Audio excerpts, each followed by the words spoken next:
saygıdeğer hocalarımız, uzaktan ve yakından programımıza katılan kıymetli konuklarımız, Gaziantep Üniversitesi İlahiyat Fakültesi ev sahipliğinde düzenlenen Sünnetin Aktüel Değeri konulu sempozyumumuzun açılış törenine hoş geldiniz diyor, saygılar sunuyorum.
Kimi çevreler de sahih, zayıf, mevzu durumuna bakmaksızın tüm rivayetleri kurtarma gayreti içine girmişlerdir. Hadis ve sünnetin doğru anlaşılması konusunda işin ehli olan ve Hz. Peygamber'in sireti ve sünnetinin insana, hayata, sempozyum düzenleme kurulu koordinatörü olarak organizasyona katkıları sebebiyle başta rektörümüz Profesör Doktor Ali Gürek hocamıza, dekanımız Profesör Doktor Şemuz Demir hocamıza, fakültemizin değerli hocalarına, hocalarımıza şükranlarımı arz ediyorum. Çokça konuşulan bir konu, sünnet konusu. Özellikle modern dönemde ciddi anlamda tartışılan bir konu. Bir yanda din ile modern dünya arasında varsayılan çatışmayı dini Kur'an'a indirgeyerek aşmaya çalışan ve sünneti reddeden, ötelemeye çalışan bir yaklaşım. Öbür yanda sahih, zayıf, mevzu ayrımı yapmadan bütün bir rivayet kültürünü dayatmaya çalışan bir yaklaşım. Ve bu iki uç arasındaki salınım. Dolayısıyla sünnetin mutlaka erbabı tarafından, uzmanları tarafından irdelenmesi, topluma aktarılması, bizlere aktarılması büyük önem arz ediyor. Bu konuyu seçmiş olmamızın ana nedeni neticede budur. Kur'an neticede Allah'ın 23 yıl boyunca insanlara hitabıdır. Gökten indirilmiş bir metin falan değildir. 23 yıl boyunca toplumu inşa eden, 23 yıl boyunca insanlara ve topluma şekil veren, onlarla konuşan, sorunlarıyla muhatap olan bir metin. Dolayısıyla bu hitabın anlaşılması için 23 yıl boyunca çeşitli zamanlarda inip ve toplumun gelişmesine göre de üslubunu değiştiren, bazen gerginleşen, bazen sakinleşen, bazen sözü uzun bir şekilde sunan, bazen de kısacık vurucu cümlelerle mesajını ileten bir Kur'an'la karşı karşıyayız. Madem öyle, o halde bu Kur'an'ın inmiş olduğu vasatın çok iyi bilinmesi gerekiyor. Bu vasat bilinmeden Kur'an'ın anlaşılabilmesinin de mümkün olmadığını düşünüyorum. Bu vasatı oluşturan da başta Hz. Peygamber Aleyhisselatü Vesselam olmak üzere Peygamberimiz, sahabe ve o ortamın bütünü. Dolayısıyla Kur'an'ı o vasattan kopardığınız anda, yani sünnetten, hadislerden, bu sahih rivayetlerden kopardığınız anda istediğiniz anlamı yükleyebileceğiniz bir metin elde etmiş olursunuz. Ve istediğiniz yorumu yükleyip sonrasında da Kur'an'ın evrenselliği ve zenginliği şeklinde de yutturmaya çalışabilirsiniz. Ama bunun ilmi açıdan bir kıymeti harbiyesi yoktur. O halde kendimizi Kur'an'ın gerçek anlamını ortaya koyma gülünçlüğüne hiçbir şekilde kaptırmadan ve bizzat dinin sözcüsü olma iddiasını da bir kenara bırakarak Kur'an'ın ve hadislerin, sünnetin gerçek anlamına nüfuz etmeye ilmi verilerle çalışmak durumundayız. 200 yıldır Müslümanların neden geri kalmış olduğunu tartışıyoruz. Ve bu geri kalmışlığı hep teknolojik ilerleme ve maddi refah ekseninde tartışıyoruz. Dünyaya, ahlaka dayanan bir model oluşturma ekseninde tartışmıyoruz. Oysa ki bu konuda başarısız olduğumuzu rahatlıkla söyleyebilirim. Ve dini özümsemediğimiz anlamına geliyor.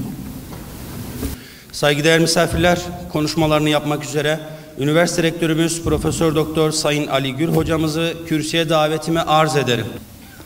Hadis algısıyla sünnet, siret ve gazavat, bütün bunları ortak değerlendirme yapmadığımız zaman maalesef kavramları hem iyi diş ediyoruz hem de günümüze projeksiyon yaparken kavramlardan uzaklaşıyoruz. Alem-i İslam doğuş zamanında Mekke ve Medine, daha sonra cihanşumul bir şekilde fetihlerle veya dürüstlük ve adalet anlayışının ortaya koyduğu ticari ilişkiler ve insani ilişkilerle kılıçsız bir şekilde gönüllerin fethiyle yayıldı. Ve bu yayılma sırasında birçok medeniyetle ilişkiler kurdu ve bu medeniyetlerle ilişki içerisinde etkilendi aynı zamanda. Peygamber Efendimizin olduğu ortamda ve Mekke Medine'den uzun coğrafyalara yayılırken aynı zamanda özündeki tartışmaları da birlikte getirdi. Ehl-i Rey ve Ehl-i Hadis'in o zamanki ilmi ve bilimsel tartışmaları maalesef zaman ve mekandan uzak tutulduğu zaman siyasi tartışma argüman olarak kullanıldı. Diğer taraftan Peygamber Efendimiz bir babaydı, bir eşti, bir komutandı, bir yargıçtı, aynı zamanda bir devlet yöneticisiydi. Bu vasıflarını hepsi bir arada bulundurduğu için kendisi üzerinden cereyan eden sözler, fiiller veya yapmış olduğu şeylerden dolayı her birisinin farklı bağlamda değerlendirilmesi gerekiyor. Bir yargıç olarak hüküm verdiği zaman o yargı bireyseldir. Ama biz bunu genelleştirdiğimiz zaman maalesef hata yapabiliriz. Ama hayatı boyunca en fazla irdelenen, hayatı hiçbir şekilde eksik bırakmadan değerlendirilen tek insan Peygamber Efendimiz'dir. Aile hayatında Hazreti Ayşe annemiz başta olmak üzere Hazreti Hafsa annemiz, bunlar tek tek yaptıklarını naklediyorlardı. Ehli suffa sürekli yanındaydı. O yüzden benim önerim sevgili gençler, usulü hadis tartışmalarını lütfen ilim ehillerine bırakalım. Bu işi onlar yapsınlar. Biz eğer usulleri bilmeden esasları tartışmaya kalkarsak, usulü bilmediğimiz için esası da yanlış yorumluyoruz. Cahiliye döneminde farklı bir anlamda kullanılan bir kavram, Peygamber Efendimiz döneminde farklı anlamda, modern çağda farklı bir anlamda kullanılıyor. Pekala biz bugünkü modern çağda okuduğumuz o anlamı kendi muhtevasından ve varit olduğu zamandan nasıl bağımsız düşünebiliriz? O yüzden benim önerim Müslümanların bu kadar salınma göstermesi ve ifratla tefrit arasında gidip gelmelerini bir an önce durdurmaları gerekiyor. Sevgili Peygamberimizin sünnetinin akademik dünya tarafından, alimler tarafından anlatıldığı bu sempozyuma ev sahipliği yaptığımız için bu şehirde ve bu üniversitede bu önemli konunun tartışılmaya başlamasından dolayı duyduğu mutluluğu ifade ediyor. Hepinize hoş geldiniz diyorum. Hakikaten dünya nereye gidiyor? Biz ne yapmalıyız sorusunun cevabıdır aslında bunların hepsi. Bugün günlük $1 altında binlerce insanın yoksul kaldığı, 5 yaşına gelmeden temiz su bulamadığı için ölen çocukların olduğu, bu coğrafyada eğer aylan bebekler Ege Denizi'nde, Akdeniz'de umut denizi olan deniz ölüm denizine dönüşüyorsa bir şeyler ters gidiyor. O yüzden bizim bu ters giden dünya düzenine karşı yeni bir şey söylememiz lazım. Dünyanın rahmete, dünyanın merhamete, dünyanın yeni bir adalet sistemine ihtiyacı var. İşte o yüzden bu yaşadığımız sorunları çözebilmemiz için de bugün bu yapılan çalışmaları gençlerimize, çocuklarımıza çok iyi anlatmamız gerekir. Ama biz bu İbn Sina'yı ne dedik? Kafir dedik. Ehl-i sünnet alimlerinin bazı beyanlarını okuyup tekfir ederler Hoca Allame'yi. O Allame'yi hafız adam. Bizler yardımcı olalım.